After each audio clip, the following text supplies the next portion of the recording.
Réflexion sur 2 ou 3 témoins. Le chiffre 2. Ce nombre nous parle de lutte entre les deux natures. Les 2 maîtres, nul ne peut servir 2 maîtres. Les 2 chemins, le large et l'étroit.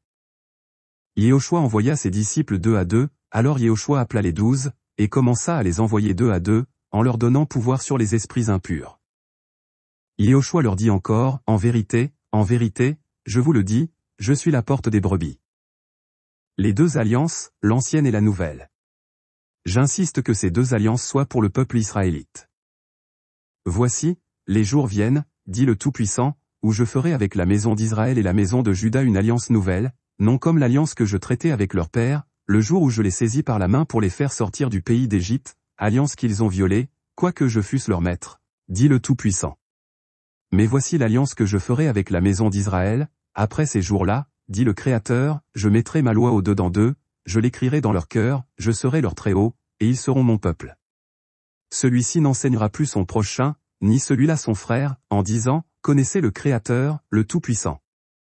Car tous me connaîtront, depuis le plus petit jusqu'au plus grand, dit le Créateur, car je pardonnerai leur iniquité, et je ne me souviendrai plus de leurs péchés. Le chiffre 3. Exprime une totalité, en rapport avec les 3 dimensions du temps.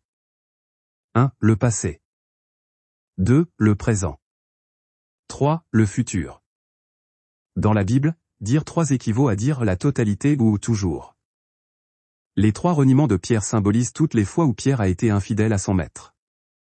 Les 3 tentations que Yehoshua subit de la part du diable, représentent l'ensemble des tentations auxquelles il dut faire face au cours de son existence terrestre.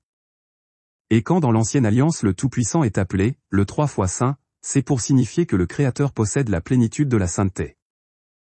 L'homme offre une image en 3 parties, il est formé. 1. D'un esprit. 2. D'une âme. 3. D'un corps. La nature entière porte la marque de son Créateur, ainsi les 3 manifestations de l'âme humaine sont. 1. La pensée. 2. La parole. 3. L'action. Que voyons-nous sur terre? 1. Le sec.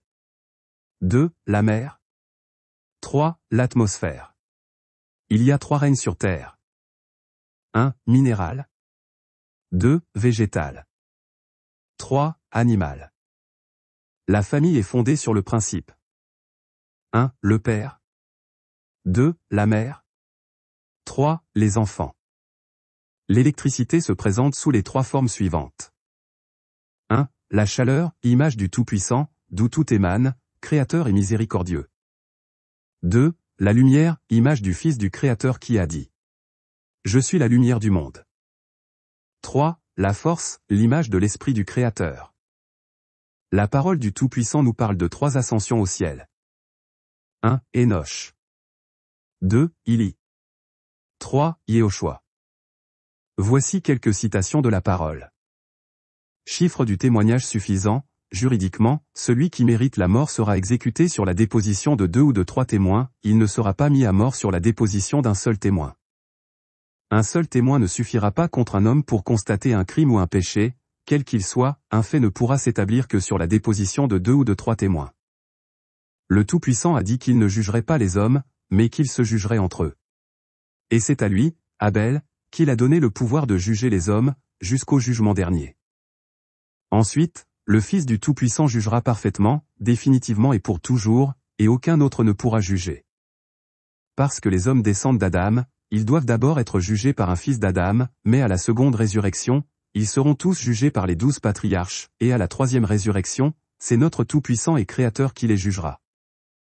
Car à la 3e résurrection, lors de ce terrible jugement, tout sera définitivement consommé. Le jugement sera accompli par 3 témoins. Si un homme tue quelqu'un, on ôtera la vie au meurtrier, sur la déposition de témoins. Un seul témoin ne suffira pas pour faire condamner une personne à mort. Celui qui a violé la loi de Moïse meurt sans miséricorde, sur la déposition de 2 ou de 3 témoins. Le Tout-Puissant donnerait à ces 2 témoins le pouvoir de prophétiser, revêtus de sac, pendant 1260 jours. Mettez en face d'un homme 2 méchants hommes qui déposeront ainsi contre lui, disant, tu as maudit le Créateur et le roi. Puis menez-le dehors, lapidez-le, et qu'il meure.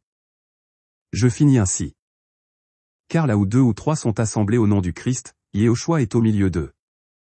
Parmi tous les pays du monde, le Tout-Puissant a choisi une seule terre, parmi toutes les fleurs du monde, a choisi un lit. De tous les abîmes de la mer, a rempli un ruisseau, de toutes les villes qui ont été bâties, a sanctifié pour lui, Sion. Le Tout-Puissant avait 4 endroits sur la terre. Le Jardin d'Éden. Le mont de l'Est. Le mont Sinaï.